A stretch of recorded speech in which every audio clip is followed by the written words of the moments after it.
반갑습니다. 주님께서 허락해 주신 귀하고 복된 수요 오전 예배 나오신 여러분들을 진심으로 환영합니다. 하나님의 놀랍고 크신 은혜가 예배를 사모하고 또 주의 은혜의 자리에 나온 우리 모두에게 오늘도 풍성하게 임하실 줄로 믿습니다. 우리 같이 기도하겠습니다. 하나님, 참으로 주님은 크고 놀라우신 분임을 고백합니다. 우리가 생각할 수 없는 것까지, 우리가 상상하지 못한 것까지 주께서는 다 미리 아시고 예비하시고 이루어 가시는 하나님임을 고백합니다. 저희들이 이 땅에서 제한된 삶을 살지만 그러나 하나님은 저 우주 너머에 계시며 또 이 땅의 모든 것을 통치하고 다스리시고 인도하심을 믿습니다.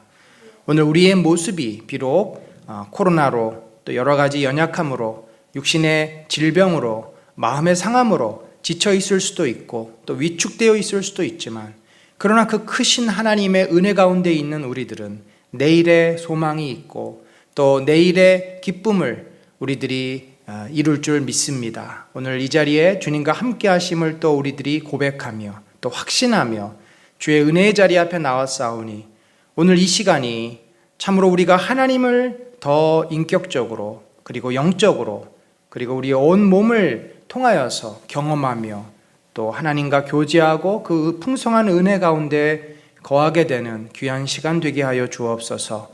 주께서 이 시간을 복주시고 또 이 시간 위에 함께 하심을 감사하오며 예수 그리스도의 이름으로 기도드렸습니다. 아멘.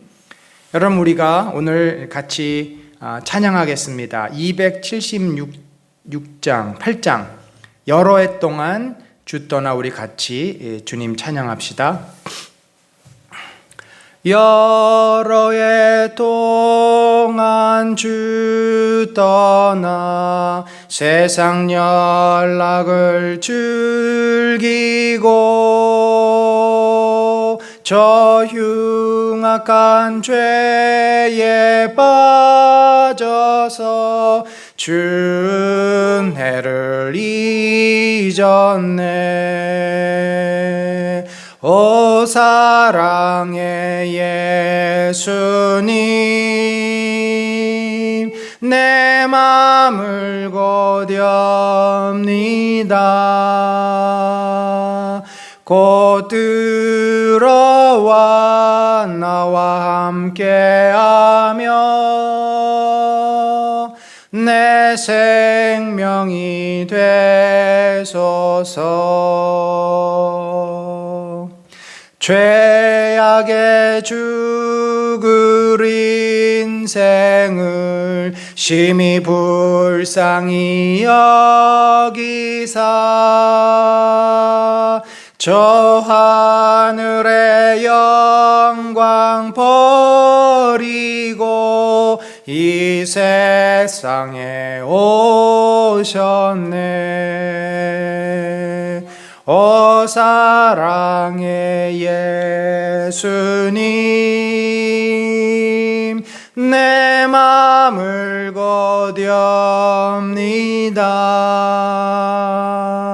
곧 들어와 나와 함께하며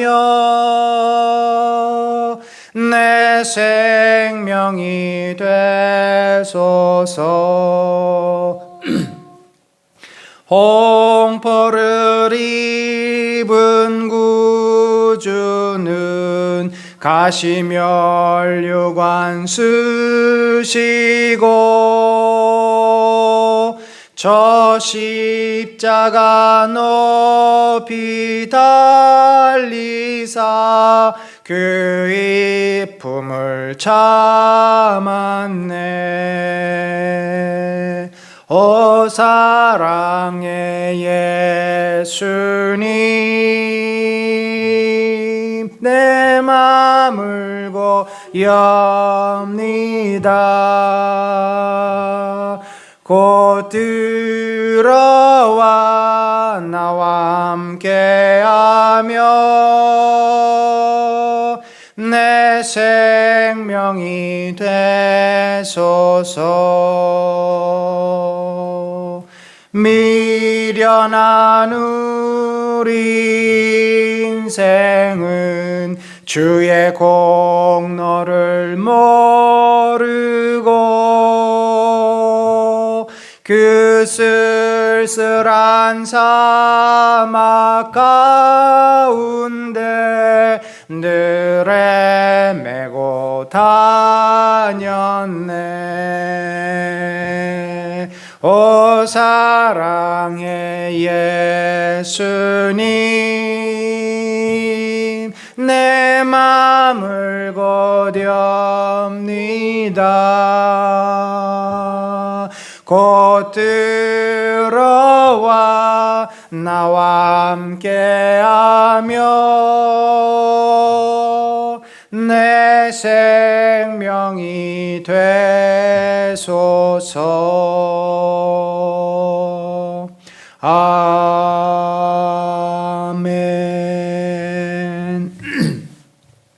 여러분, 이 시간에 우리가 함께 기도합시다. 우리 기도는 지금 현재 우리에게 닥친 일들을 위해서도 하지만 하나님께서 앞으로 이루어 가실 일들을 우리들이 소망하며 또 주님께 아뢰는 것입니다.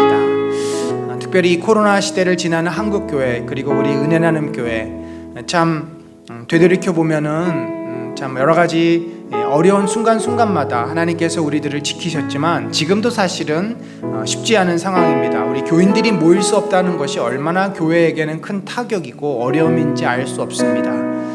두려움도 있습니다. 코로나 이후에 교회가 어떻게 될 것인가.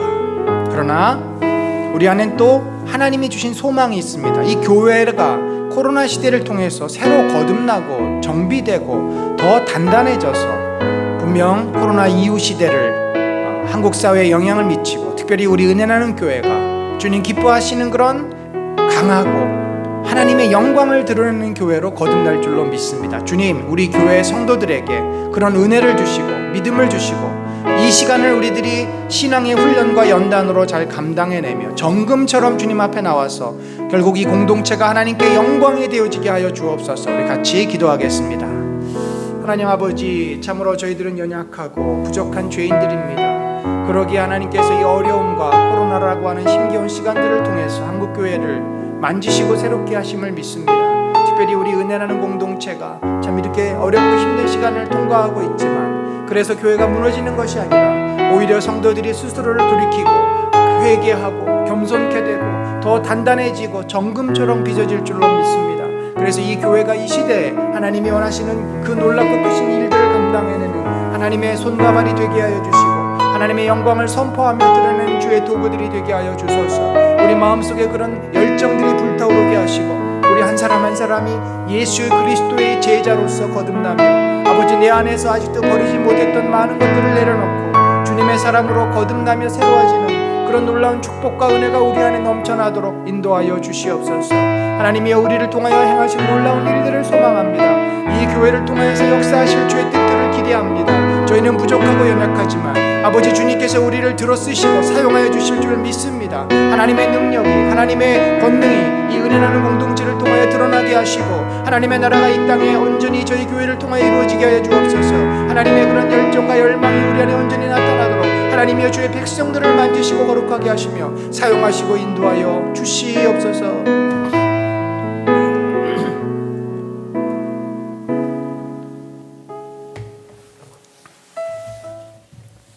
우리 이 시간에는 찬송가 406장 고난 내 영혼 편히 쉴 곳과 같이 찬송하겠습니다. 고난 내 영혼 편히 쉴 곳과 풍랑이 일어도 안전한 포구 폭풍까지도 다스리시는 주의 영원한 팔 의지에 주의 영원하신 팔 함께하사 항상 나를 붙드시니 어느 곳에 가든지 요동하지 않음은 주의 팔을 의지함이라.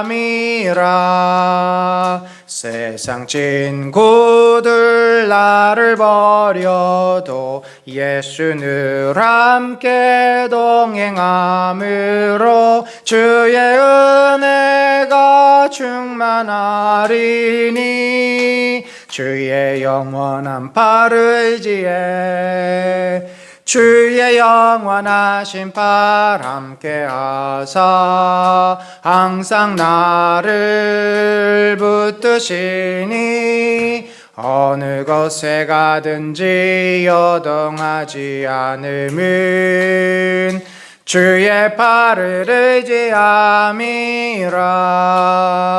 나의 믿음이 연약해져도 미리 예비한 힘을 주시며 위태할 때도 안보하시는 주의 영원한 팔 의지에 주의 영원하신 팔 함께하사 항상 나를 붙드시니 어느 곳에 가든지 요동하지 않음은 주의 팔을 의지함이라. 능치 못한 것 주께 없으니 나의 일생을 주께 맡기면 나의 모든 짐 대신 지시는 주의 영원한 팔 의지에 주의 영원하신 팔 함께하사 항상 나를 붙드시니 어느 곳에 가든지 여동하지 않음은 주의 팔을 의지함이 주의 영원하신 팔 함께하사 항상 나를 붙드시니 어느 곳에 가든지 여동하지 않음은 주의 팔을 의지함이라. 아멘. 어제 제가 우리 이승은 집사님, 오진성 권사님 댁에 신방을 다녀왔습니다. 우리 권사님과 가까이서 이렇게 교제하고 많은 대화를 나누어 보니 깜짝 놀랐습니다. 우리 권사님이 정말 작년 이전에 치료받기 이전으로 돌아가신 것 같은 착각을 했습니다. 이제 좀 체력도 더 많이 붙으셨고 훨씬 더 많이 회복을 하신 모습을 보면서 이제 거의 많은 회복을 하셨습니다.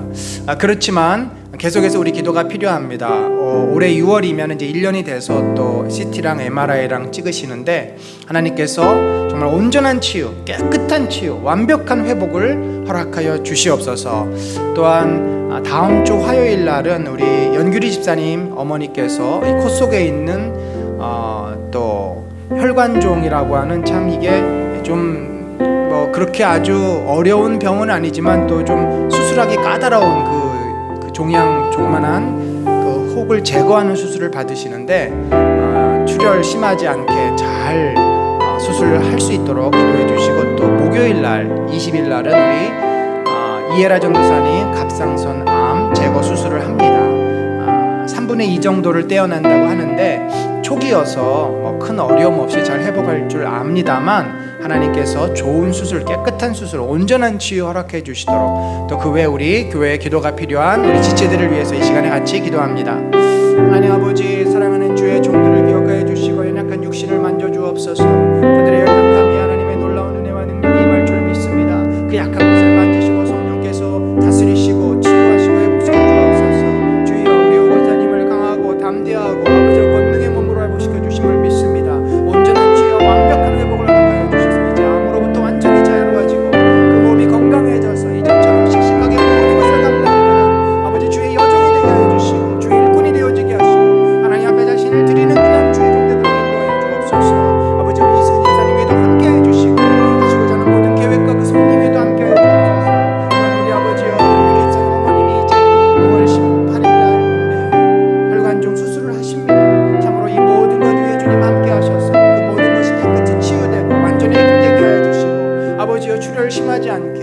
하나님께서 지켜주셔서 깨끗하게 치유되도록 인도하여 주옵소서. 뿐만 아니라 아버지, 우리 이에라 전도사님도 20일 날 또 갑상선암 수술이 있습니다. 이 수술도 주님, 우리 집도일을 통해서 완벽한 수술, 깨끗한 수술, 온전한 치유를 허락하여 주시고, 주님의 아버지 인도하심과 주님의 다스리심과 아버지 치유가 그에게 임할 수 있도록 더 건강해지고 더 강건해지는 역사가 일어나도록 인도하여 주옵소서. 그 밖에 우리 신민영 집사님 약한 무릎을 만져주시고, 우리 또 안현수 집사님의 아버지 그 연약한 몸을 강하게 병들게 하여 주시고, 아버지여 또 우리 류인수 집사님 어머니를 붙잡아 주시고, 우리 장 집사님 아버님 이제 많이 좋아지셨지만 또 온전히 휠체어에서 일어나서 걷게 하시고, 또 인지 기능도 회복되어서 혼자서 생활하는 어려움이 없도록 아버지 강건함과 함께 하여 주옵소서. 연약한 육신들을 만져주시고, 또 우리 입시생들을 기억하여 주시고, 하나님의 놀라운 은혜가 그 사랑하는 아들들에게도 임하도록 인도하여 주시옵소서.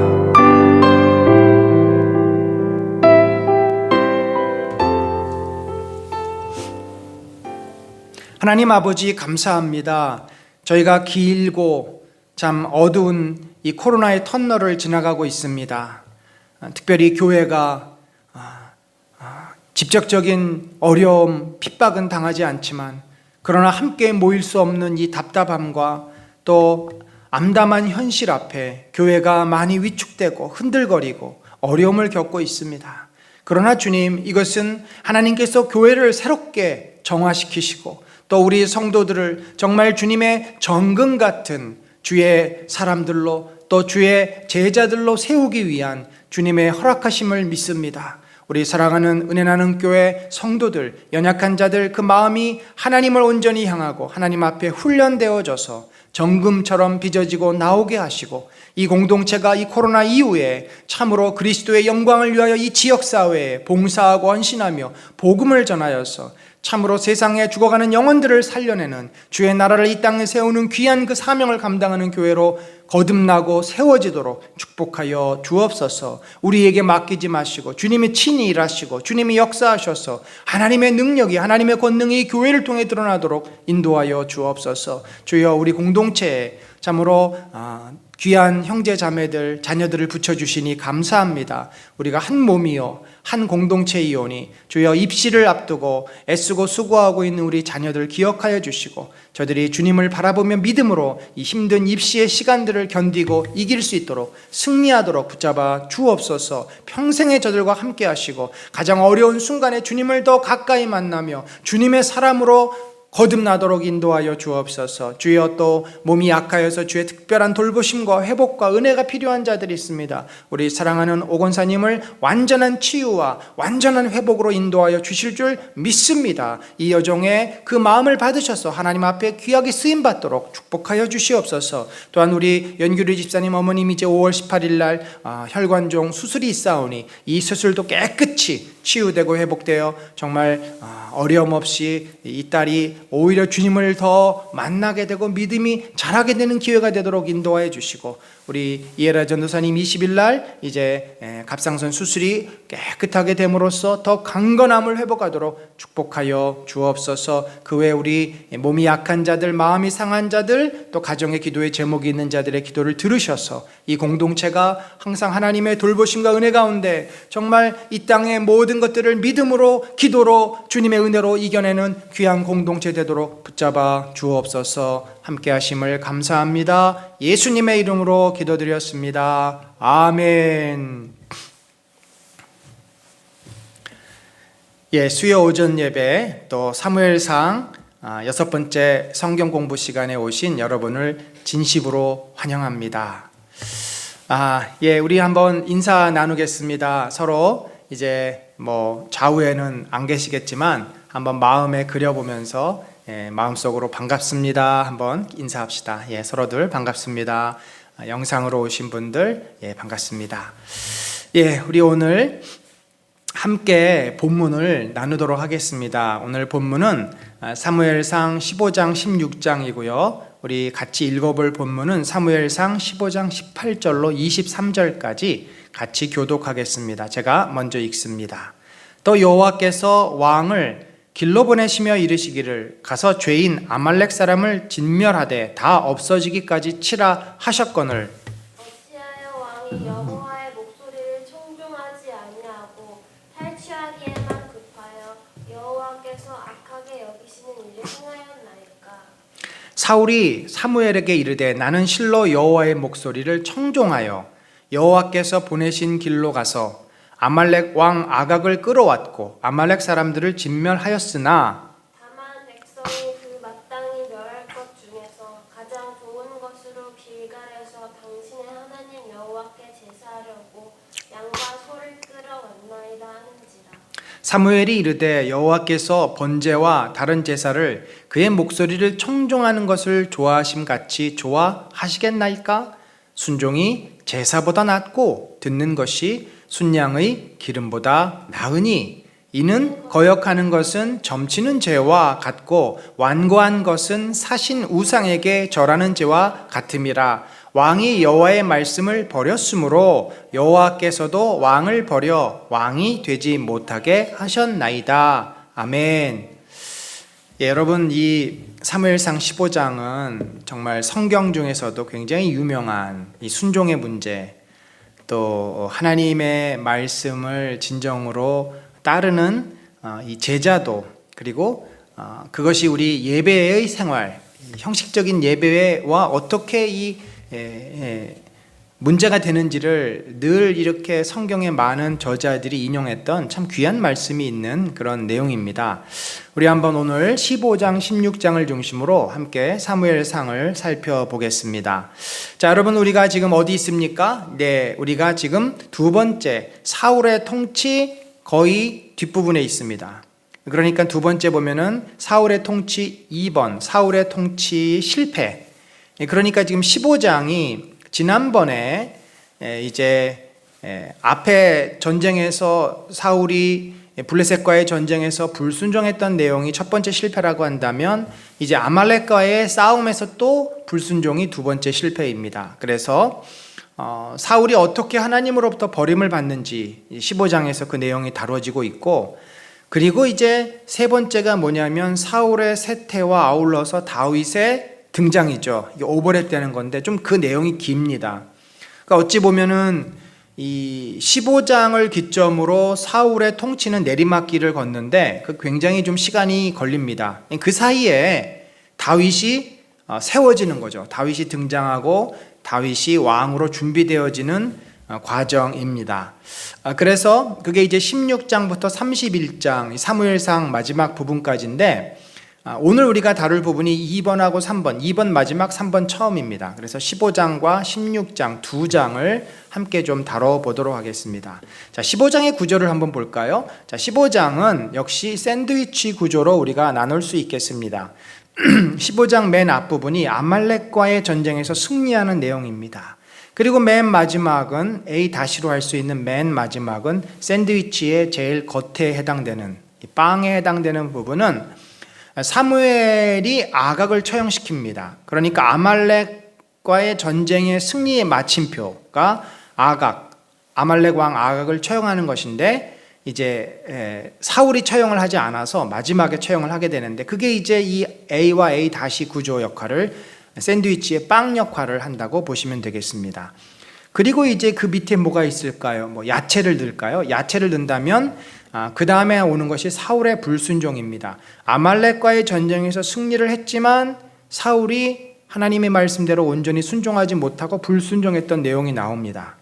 그리고 그 뒷부분 B-에 보면은 사울이 회개하는 내용이 나와요. 사무엘이 책망했을 때 회개하는 내용이 나오는데, 사실 이 회개가 진정성 있는 회개라고 볼 수가 없습니다. 그냥 요식적인 행위, 요식적인 회개, 거칠의 회개. 그래서 여전히 그 사울의 마음은 불순종하는 마음이 있었기 때문에 이 사울의 마음을 앞부분은 불순종함으로, 뒤에는 불순종을 하면서 변명을 하죠. 뒤에서는 회개를 하면서 순종하는 것처럼 거짓 이제 모습을 보입니다. 그래서 이것이 B와 B-로 그 야채의 위치에 놓인다면 가운데 이제 햄이나 고기에 해당되는 것이 뭡니까? 하나님의 후회입니다. 하나님이 사울을 왕으로 세운 것에 대한 후회고, 그 하나님의 마음을 그대로 사무엘이 이 사울에 대한 심판, 사울의 죄를 드러내고 지적하고 심판하는 내용으로, 그래서 이것을 제 가운데 있는 내용으로 보게 되면 결국 이 15장의 핵심은 뭡니까? 사울이 하나님의 마음을 아프게 하고 하나님께 불순종해서 그가 심판을 받는 내용이 바로 15장이다. 이렇게 볼 수 있겠습니다.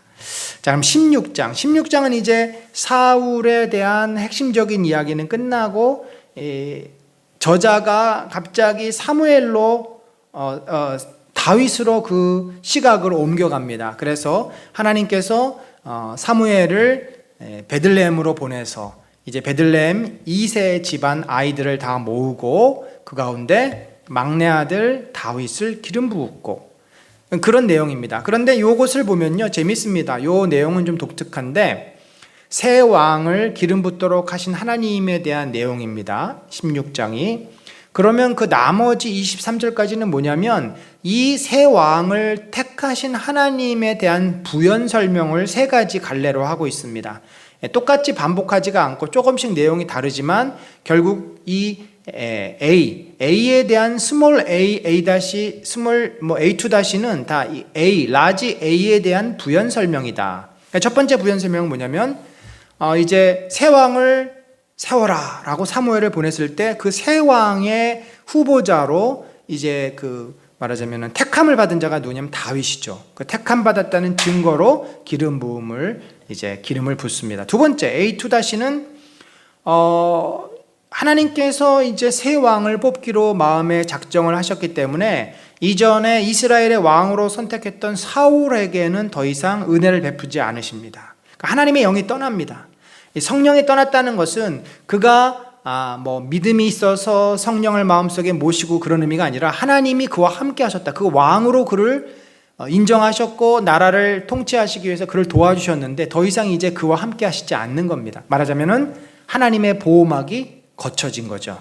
그러다 보니까 그는 어떻게 돼요? 이제 사탄의 밥이 됩니다. 그래서 악령이 그를 괴롭힙니다.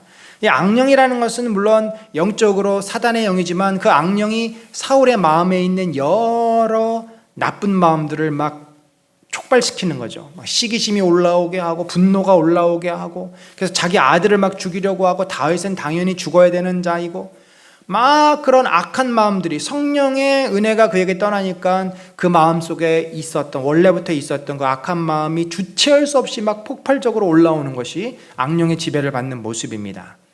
자, 이 그리스의 투다시라고 볼 수 있고 마지막 자 이런 사울을 보던 그 사울의 신하들은 다윗을 그 사울의 아주 고통스럽고 괴로운 마음을 진정시켜 줄 수 있는 악사로 그를 추천을 하는데 아마도 이 사울의 이 부하 중에 이 베들레헴 2세의 아들 다윗에 대해서 알고 있었던 사람이 있었던 것 같습니다. 그래서 그의 추천으로 다윗이 어떻게 됩니까? 궁에 들어가게 됩니다. 궁에 들어가는 목적은 사울을 도와주기 위한 거지만 하나님께서는 그렇게 다윗을 택하셨고 그를 왕궁에 보내셔서 왕으로서 이제 준비시켜 주시는 그러니까 이 모든 세 가지의 내용이 서로 직접적인 상관관계는 없지만 새 왕이 되는 그 과정에서 세 가지 가닥으로 이렇게 일어난 일들로 우리가 볼 수 있을 것입니다.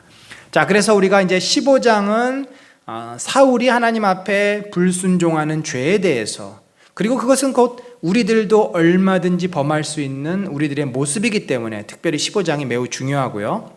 16장은 새롭게 하나님이 다윗을 세우는 장면, 그러니까 서로 좀 내용이 다르지만 우리가 이 두 장을 보겠고 오늘 특별히 15장을 좀 더 많이 다루도록 그렇게 하겠습니다.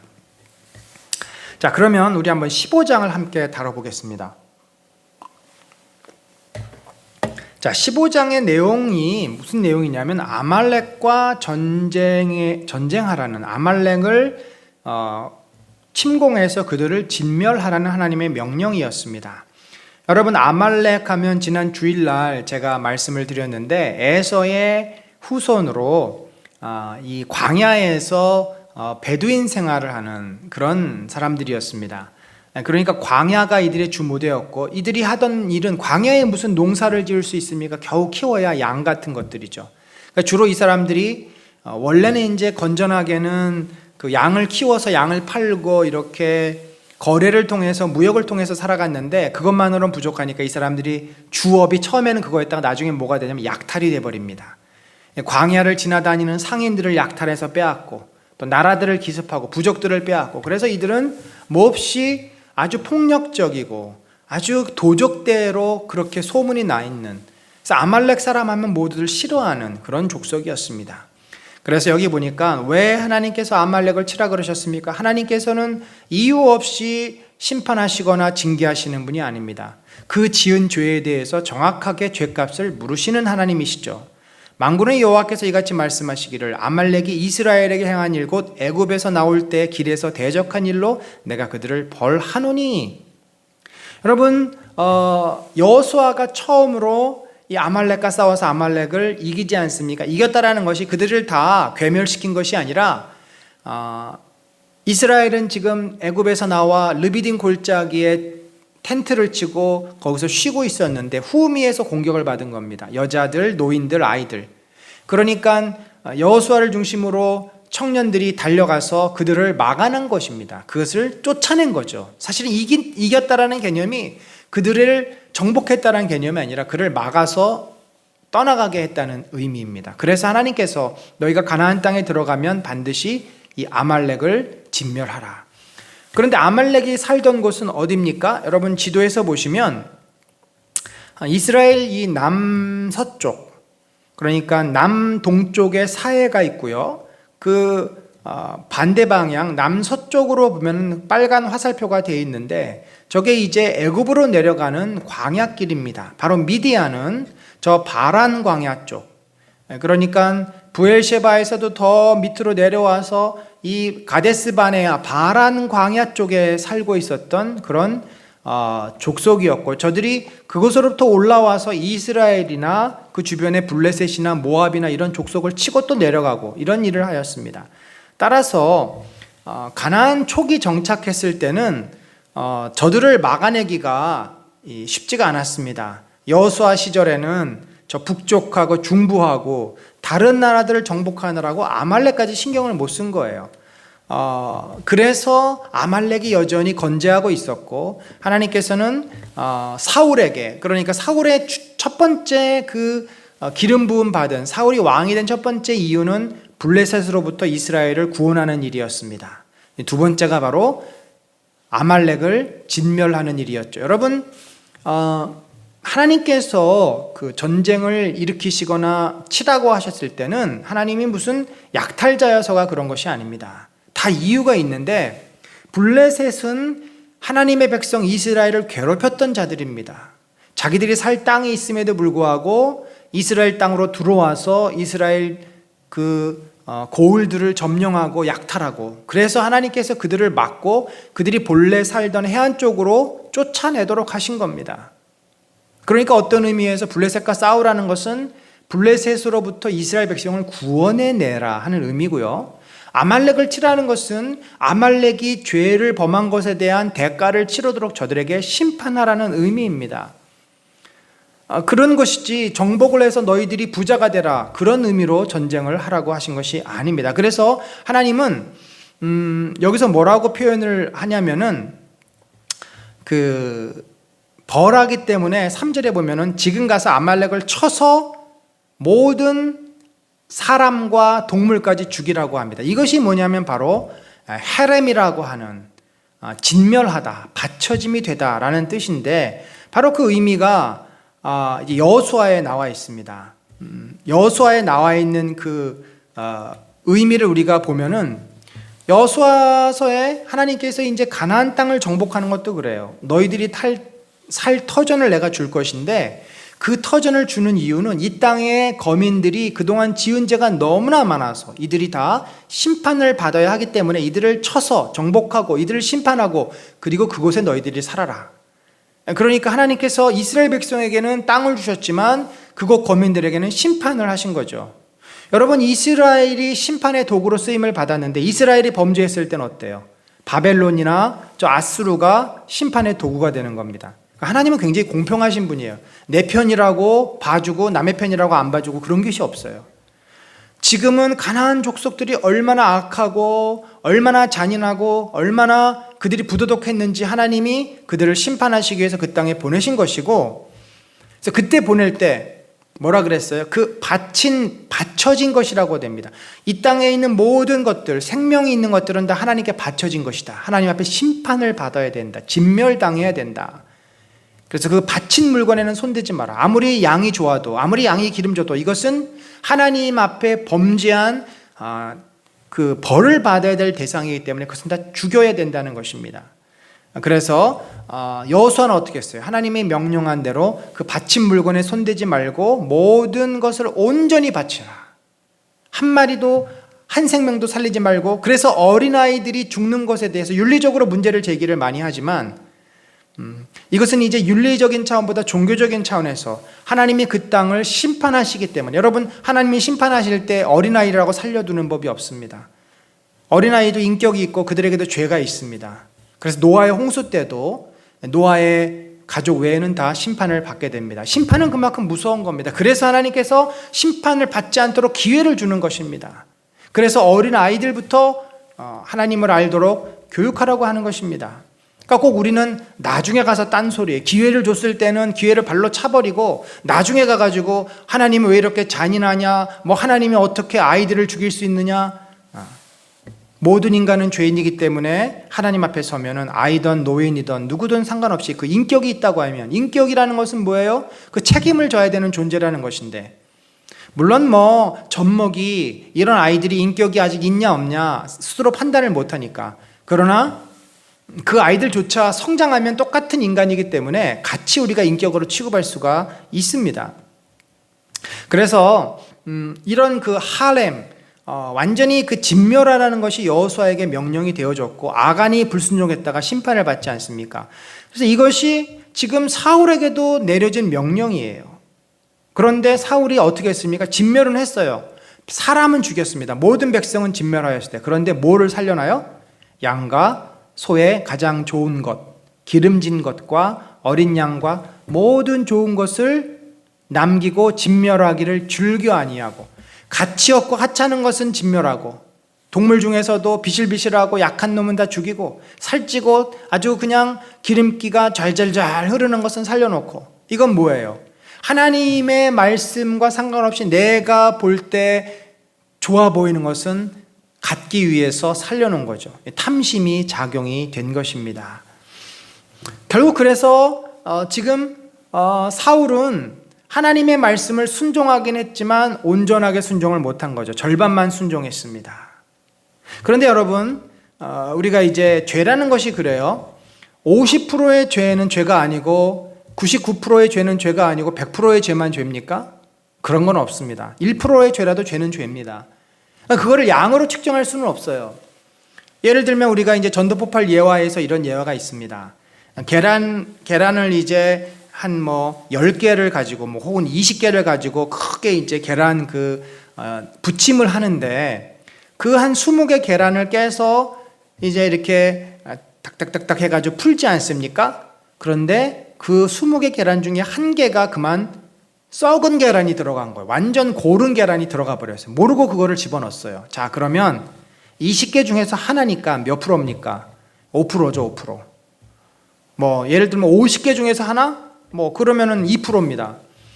5%든 2%든 10%든 1%든 그게 들어갔을 때 여러분, 그것을 이거 얼마 안 되잖아, 1% 2% 얼마 안 되니까 먹어도 괜찮아 하고 먹을까요? 아니면 그 한 썩은 완전히 골아가지고 냄새가 막 나는 그 계란 때문에 이 50개 20개를 버려야 할까요?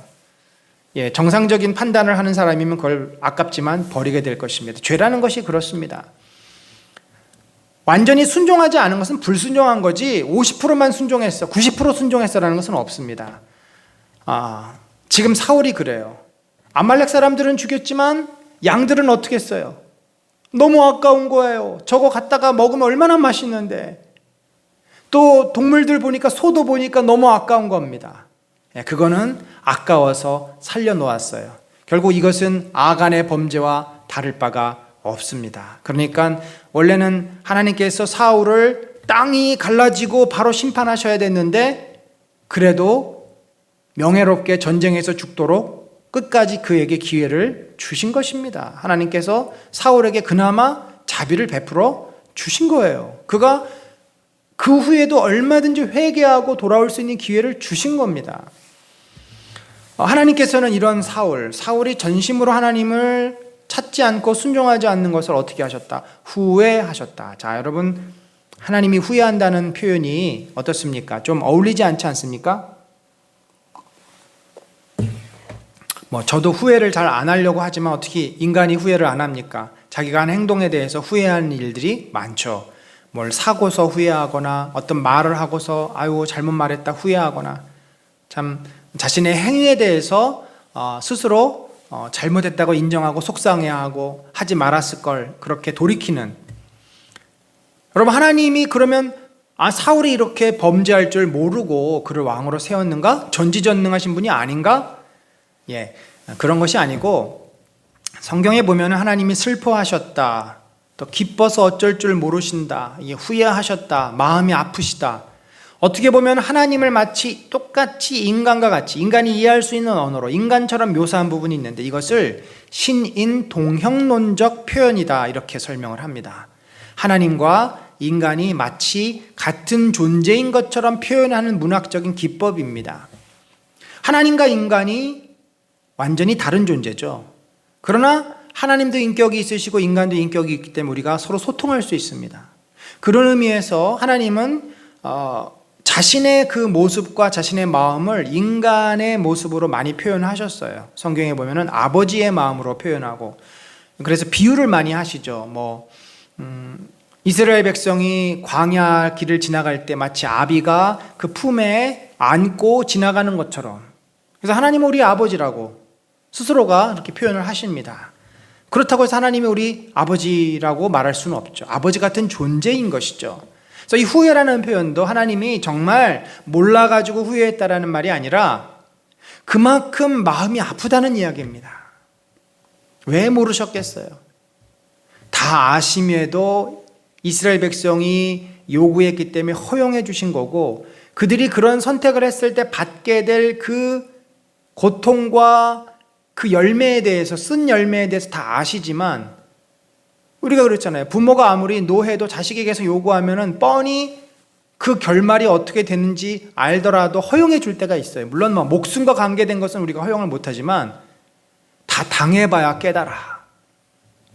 인간이 그런 거예요. 그래서 하나님께서 왕을 세우지 말라라고 말씀을 사무엘을 통해서 하셨음에도 왕을 요구했고, 그 왕이 그들에게 어떤 고통을 줄지 아셨기 때문에, 인간의 눈에 보기에 좋은 왕이 어떤 존재임을 아셨기 때문에 그를 기뻐하지는 않으셨지만, 그러나 허용을 해주셨고, 그 허용의 결과가 하나님의 마음이 아프신 것입니다.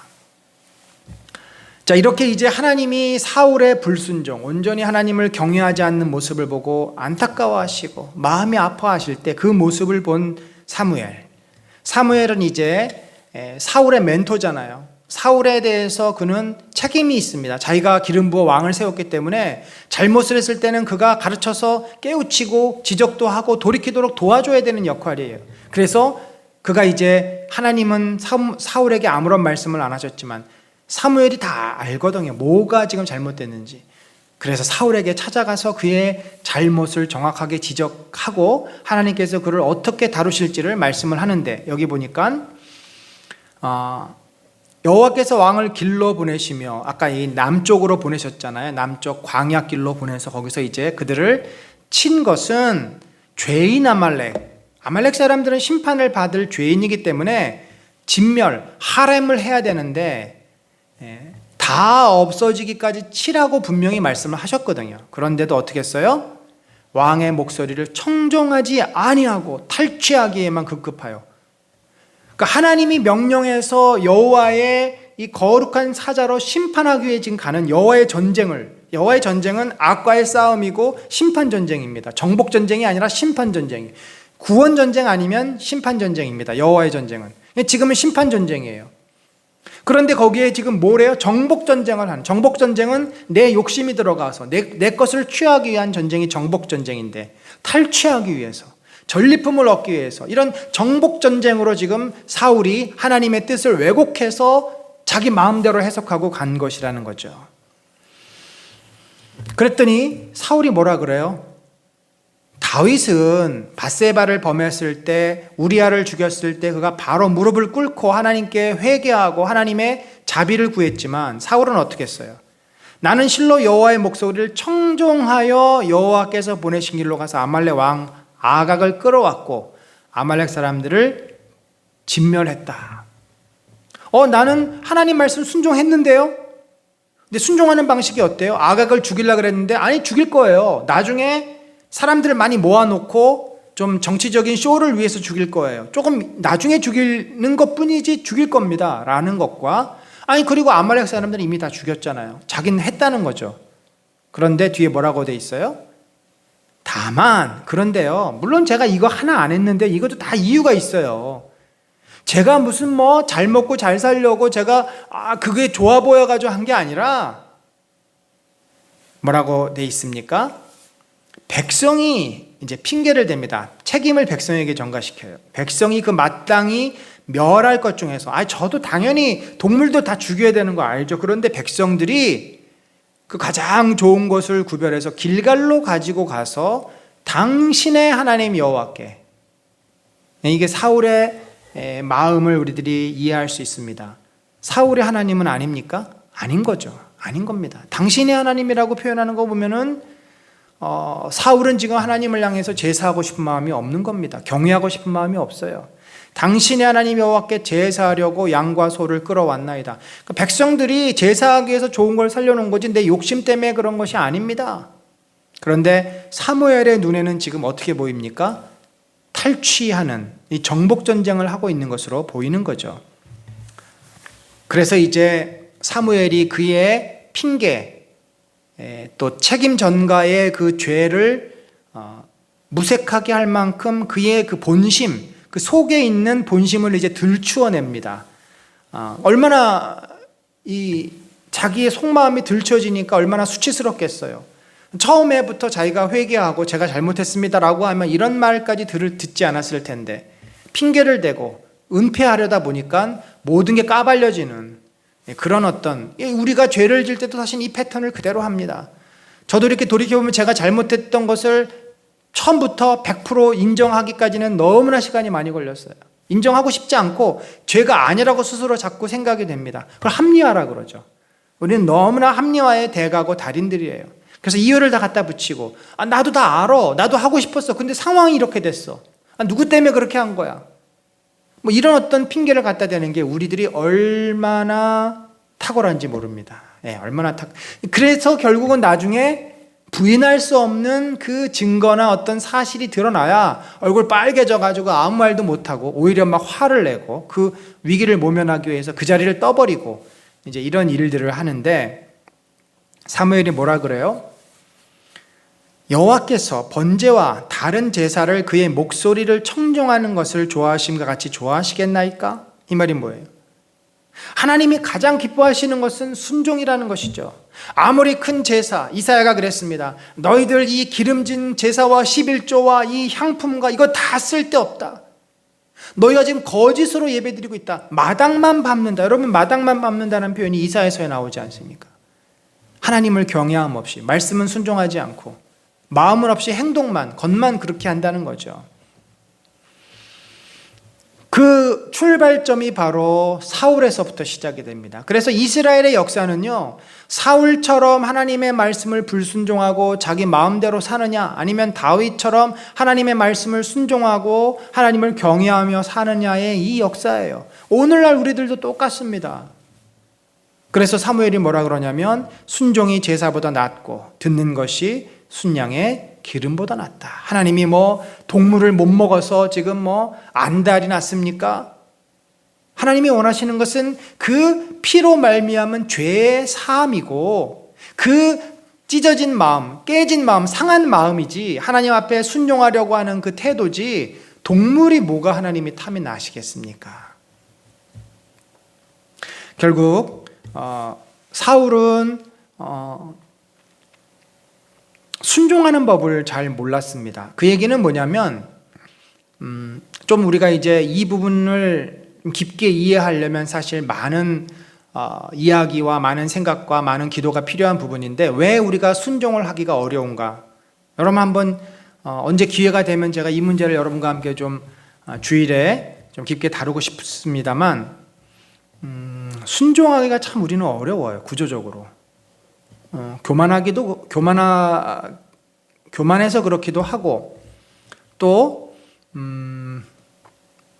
우리가 왕이 되고 싶은 마음도 강하고, 그리고 그 하나님을 경외하는 마음보다 나의 어떤 그 현실적인 필요들, 부족감, 또 채워지지 않는 어떤 그 마음의 공허함, 이런 거에 대한 실제적인 니드, 필요들이 너무나 우리한테는 간절하다고 할까요? 너무나 그런 욕구가 강하다 보니까 본능처럼 하나님의 말씀을 순종하는 것보다 당장 내 마음의 그 욕구를 채우는 것이 더 우선적이다 보니까 이제 그만큼 우리의 삶이 사실은 원초적이라는 겁니다. 본능적이에요. 인간의 삶이 굉장히 본능적입니다. 자기 마음에 있는 욕구를 채우기에 급급하지, 그걸 넘어서서 하나님을 존중하고 하나님을 하나님으로 인정하고 그 말씀을 가치 있게 여겨서 순종하려면 굉장히 영적으로 정신적으로 성숙해야지 가능한 이야기들입니다. 그래서 늘 우리가 실패해요, 순종하는 것이. 사울은 불순종의 대명사입니다. 처음부터 순종하기가 참 힘들었던 사람이에요. 그래서 결국 사무엘이 사울에 대해서 선포하는 것이 뭐냐면, 이 불순종의 죄가 얼마나 크냐면, 여러분 보세요. 거역하는 것은, 불순종하는 것은 점치는 죄. 여러분 신명기라든지 출애굽기에 보면 점치는 사람을 어떻게 하라 그랬어요? 사술, 무당, 미신 다 죽여야 됩니다. 돌로 쳐서 다 죽이라고 돼 있어요. 또 완고한 것은 고집 부리고 자기 마음대로 하는 겁니다. 결국 다 불순종의 원인이에요. 이 거역하는 거, 불순종하는 거, 완고한 거, 사신 우상에게 절하는 우상 숭배죄와 똑같다는 것입니다. 그래서 이제 그 동기를 말해요. 왜 순종을 안 했냐? 왕이 여호와의 말씀을 버렸다라는 뜻은 발로 차버리다, 무가치하게 여기다, 짓밟다, 그런 말이에요. 여러분 땅바닥에 버린 거는 뭐 내가 짓밟던 뭐 발레 치이던 상관하지 않잖아요. 누구를 지금 그렇게 여기고 있습니까? 하나님을 얼마나 무시하고 함부로 하고 무가치하게 여기면 그 말씀도 그렇게 한다는 거죠. 예를 들어서 말씀을 이런 겁니다. 하나님의 말씀을 받은 쓴 종이를 선지자가 왕에게 줬다고 해봅시다. 근데 이 종이를 그러면 얼마나 그가 소중하게 여겨야 됩니까? 가슴에 품고서 꺼내보고 또 품고 그거 붙잡고서 기도하고, 그런데 그 종이를 어떻게 한 거예요? 휙 던져버리고 찢어버리고 구겨가지고 던져버리고 발로 밟고 뭐 그러니 그게 종이를 그런 것이 아니라 하나님의 인격을 그런 거잖아요. 하나님이라는 존재를 무시하고 함부로 한 것이잖아요. 하나님이 우리로부터 그런 대접을 받을 만한 분입니까? 저도 어느 순간인가 그런 마음이 있어요. 저희 가족들이 저를 막 무시하고 저를 함부로 하면은 제 마음속에도 저도 똑같이 해주고 싶은 마음이 있어요. 심지어 가족들에게도. 당연히 뭐 다른 사람들이야 물론 당연히 겉으로야 제가 이렇게 웃지만 속으로는 저 사람이 저를 무시하고 존중하지 않고 함부로 대하면 역시 나도 그 사람에 대해서 그러고 싶은 마음이 있어요. 그래서 예수님이 너가 대접을 받으려거든 먼저 대접하라 라고 말씀하시지 않았습니까? 너 자신을 사랑하는 것처럼 내 이웃을 사랑하라. 하나님을 함부로 대하는 사울에게 하나님이 어떻게 하셨습니까? 여호와께서도 왕을 버려 왕이 되지 못하게 하셨나이다. 더 이상 왕을 보호하고 왕을 도와주지 않겠다는 가장 무서운 말입니다. 하나님의 은혜가 끊어지면 마치 목자가 더 이상 양떼를 돌보지 않는다. 양이 하도 말을 안 듣고 양이 계속 문제를 일으켜서 아유 저놈의 녀석 안 되겠어. 그리고 우리 밖에 던져버리면 어떻게 될까요? 그래서 늑대들이 맹수들이 와서 잡아먹겠죠. 그래서 사울이 이 시간 이후에 계속 악령에 시달리면서 그가 불행한 인생을 살다가 결국은 비참하게 죽게 됩니다. 여러분 우리가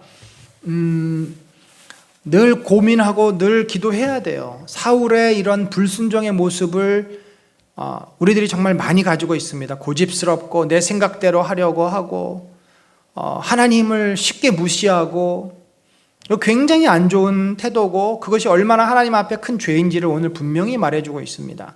그런데도 하나님께서 우리를 기다려주시는 거예요.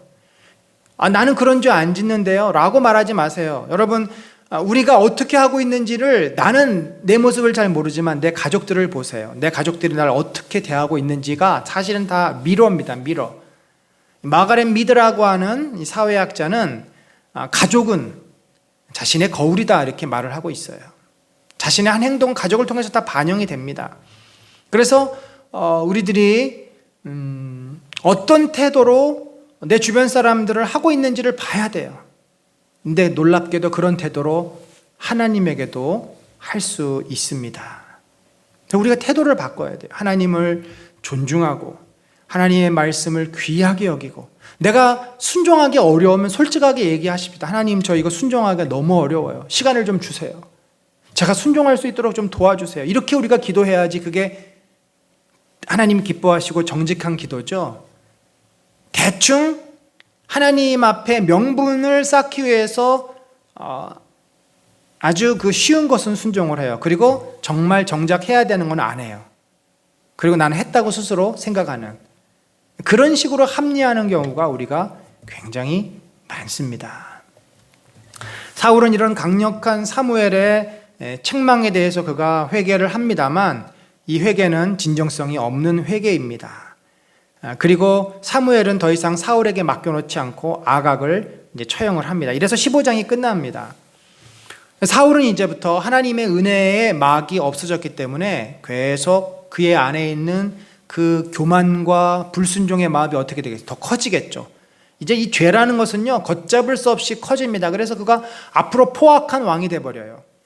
자기 아들 요나단도 죽이려고 하는 아주 그 입에 담지 못할 상스러운 말을 하고 포악한 왕이 돼서 참 앞으로 이 16장 이하 31장까지 그가 참 불행하게 살아가게 됩니다.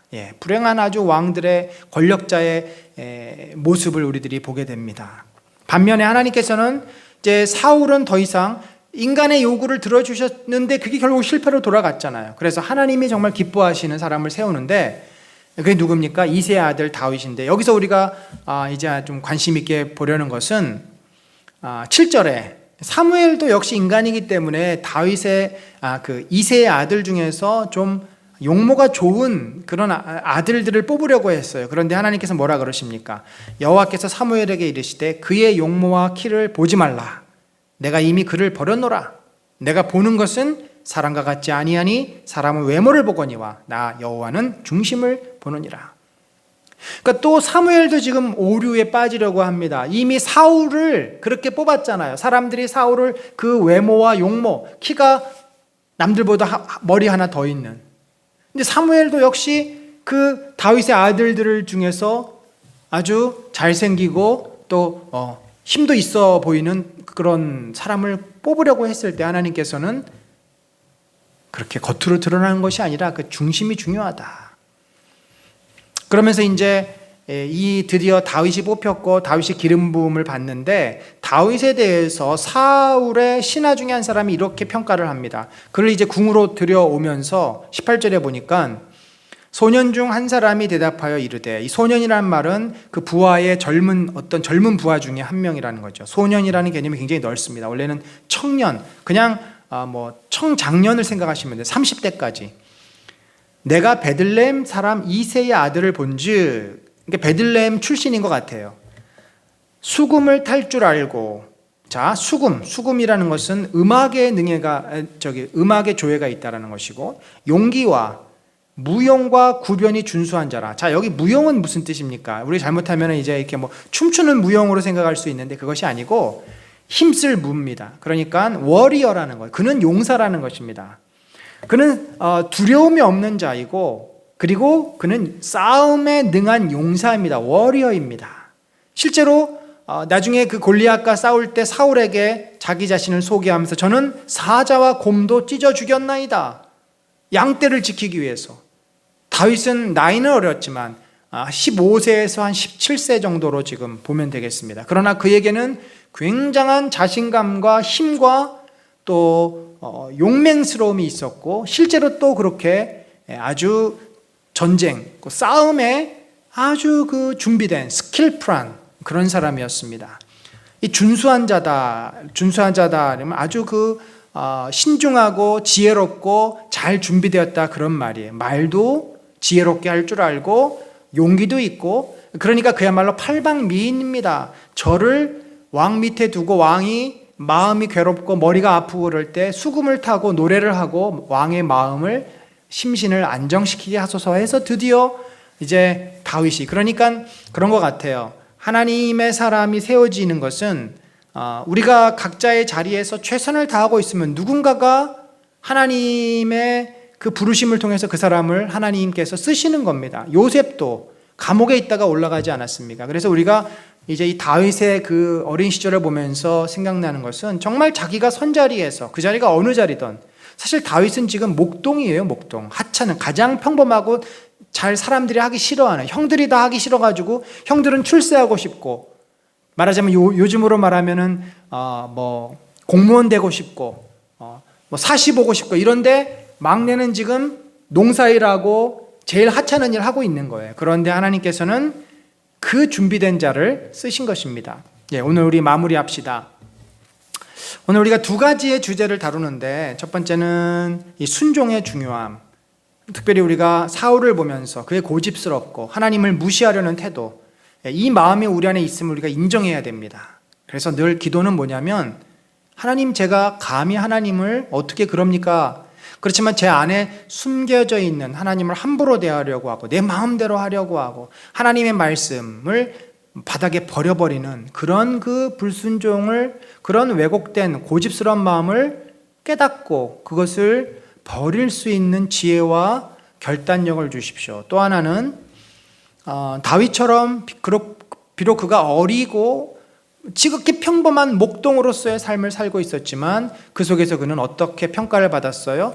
노래를 잘할 줄 알고, 그러니까 찬양을 하면서 하나님 앞에 기도하고 노래하는, 하나님과의 그 친밀감이 있었던 믿음이 좋은 자였고, 그 다음에 용기 있고 무용이 뛰어난, 늘 양떼를 지키기 위해서 곰과 사자와 싸웠던 그의 용맹스러움, 자기의 역할에 최선을 다하고 아주 그 잘 준비된 그런 사람이었고, 구변에 또 능했다. 그래서 말도, 이것은 뭐 하나님께서 주신 은혜라고밖에 볼 수 없지만, 하여튼 이렇게 잘 준비되고 있을 때 하나님이 언젠가는 그를 쓰신다는 것이죠.